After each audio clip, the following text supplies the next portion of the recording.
Hello friends, MS coder में आपका स्वागत है। आज की इस वीडियो में हम सीखेंगे राउटर लिंक और राउटर आउटलेट के बारे में। इन दोनों का काम क्या होता है कि जो कंपोनेंट होता है उनमें एक कंपोनेंट से दूसरे कंपोनेंट पर आपको स्विच करने में, जंप करने में आपकी हेल्प करती है। तो सबसे पहले यहाँ पर हमने कुछ कंपोनेंट्स बनाए हुए हैं और उनकी राउटिंग भी की हुई है। तो मैं पहले आपको राउट्स के बारे में बता देता हूँ कि राउटिंग हमने कैसे की हुई थी। लास्ट वीडियो में हमने देखा भी था। अगर लास्ट की वीडियोस आपने नहीं देखी है जिसमें हमने सीखा था कि राउटिंग यानी कि पाथ हम किसी भी कंपोनेंट का कैसे देते हैं, तो लास्ट वाली वीडियोस में आप देख सकते हो। तो यहाँ पर 3 कंपोनेंट बनाए हुए हैं मैंने, होम कंपोनेंट, अबाउट कंपोनेंट और कॉन्टैक्ट कंपोनेंट। और इनके अंदर सिंपल सी एक लाइन का हमने पैराग्राफ भी दिया हुआ है डिफरेंशिएट करने के लिए। अब यहाँ पर देखिए तीनों कंपोनेंट के अलग अलग पाथ है। जो होम कंपोनेंट है उसके लिए होम है, इसी तरह से अबाउट के लिए अबाउट है और कॉन्टैक्ट के लिए कॉन्टैक्ट है। अब हम ये चाहते हैं कि राउटर लिंक की हेल्प से हम इन कंपोनेंट को डिस्प्ले कराएं। तो यहाँ पर आते हैं हम HTML की फाइल के अंदर और यहाँ पर आप देख सकते हो कि 3 बटन लिए हुए हैं मैंने, होम के लिए, अबाउट के लिए, कॉन्टैक्ट के लिए। और ब्राउजर पे भी ये तीनों ही बटन आपको डिस्प्ले हो रहे होंगे। अगर मैं अभी इन पे प्रेस कर रहा हूँ तो कुछ भी आपको नहीं होता हुआ, यहाँ पर कोई भी एक्शन परफॉर्म होता हुआ आपको नहीं देखने को मिलेगा। तो उसके लिए हम क्या करते हैं, यहाँ पर राउटर लिंक को यूज करते हैं। तो देखिए राउटर लिंक को यूज करने का तरीका क्या होता है। सबसे पहले आप राउटर टाइप कीजिएगा और सारे लेटर क्या होंगे, स्मॉल में होंगे। फिर यहाँ पर आपको टाइप करना है लिंक और इसके राइट साइड में आपको इस तरह से एक जो स्लैश होता है ये टाइप करना है। और फिर यहाँ पर आपको अपने किसी भी कंपोनेंट का पाथ देना है जो आप app.roots.ts फाइल के अंदर स्पेसिफाई करते हो, यानी कि वहाँ पे डिक्लेयर करते हो। और इसी को मैं यहाँ से कॉपी कर लेता हूँ और कॉपी करने के बाद यहाँ पर आता हूँ और यहाँ पर मैं इसको पेस्ट कर देता हूँ और यहाँ पर मैं टाइप करता हूँ अबाउट, क्योंकि अबाउट कंपोनेंट के लिए हमने क्या दिया हुआ है, अबाउट पाथ दिया हुआ है। इसी तरह से यहाँ पर भी मैं इसको पेस्ट कर देता हूँ और यहाँ पर मैं टाइप करता हूँ कॉन्टैक्ट। आई होप कि यहाँ तक आपको समझ में आ रहा होगा। अब हम दोबारा से यहाँ पे आते हैं ब्राउजर के ऊपर और मैं यहाँ पर देखिए होम के ऊपर प्रेस कर रहा हूँ तब भी कुछ नहीं हो रहा है, अबाउट के ऊपर प्रेस कर रहा हूँ तब भी कुछ नहीं हो रहा है और कॉन्टैक्ट के ऊपर प्रेस कर रहा हूँ तब भी कुछ नहीं हो रहा है। ऐसा इसलिए नहीं हो रहा है क्योंकि अभी हमने क्या किया है कि इनके बटन जो है, यानी कि जो हमने 3 बटन लिए हुए हैं, यहाँ पर हमने कंपोनेंट्स के पाथ दिए हैं, लेकिन वो कंपोनेंट कहाँ पर आकर लोड होगा वो हमने नहीं बताया। तो देखिए उसके लिए एक एंगुलर के अंदर एक मॉड्यूल होता है जिसको हम यहाँ पर यूज करते हैं, उसको बोलते हैं हम राउटर आउटलेट। तो इस तरह से आपको, जैसे आप HTML का कोई भी टैग यूज करते हो, इसी तरह से उसको भी यूज करना है राउटर। इस तरह से आपको हाइफन देना है, यानी कि जो माइनस का सिंबल होता है, और यहाँ पर आपको टाइप करना है आउटलेट। आई होप कि यहाँ तक आपको समझ में आ रहा होगा। अब यहाँ पर ये आपको, हम इसका टर्मिनल देख लेते हैं कि टर्मिनल में कोई एरर तो नहीं आ रही है।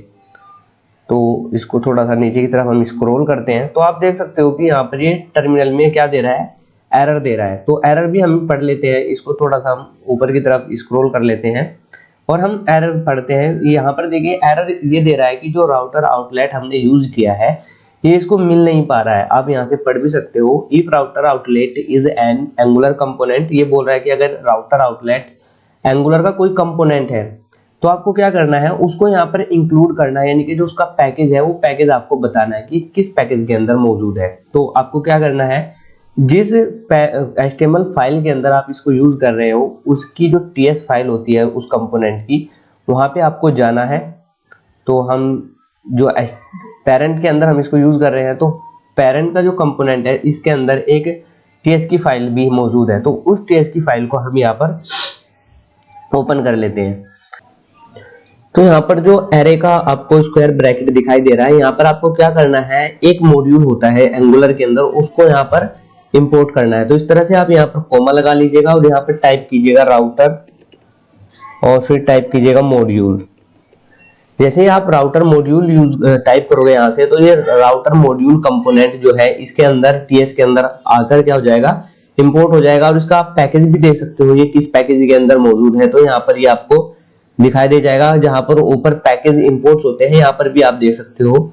मैं इसको आपको एक बार दिखा भी देता हूँ कि ये किस पैकेज के अंदर मौजूद है। तो यहाँ पर ये दिखाई दे रहा होगा आपको राउटर मॉड्यूल और यहाँ पर है ये @Angular और फिर राउटर के अंदर ये मौजूद है।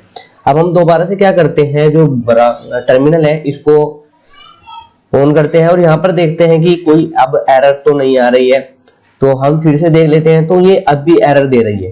तो यहाँ पर ये एरर क्यों दे रही है, अब मैं आपको समझाता हूँ कि यहाँ पर जो HTML की फाइल है, आप यहाँ पर देख सकते हो कि जो हमने राउटर आउटलेट यूज किया हुआ है इसकी स्पेलिंग क्या है, यहाँ पर गलत है। तो जब भी आप कोई भी पहले से बने हुए मॉड्यूल है, कंपोनेंट है एंगुलर के या किसी भी लैंग्वेज के अंदर, तो वहां पर आपको जो उसकी स्पेलिंग होती है, केस सेंसिटिव होता है, उसको आपको बहुत ही अच्छी तरह से ध्यान रखना है।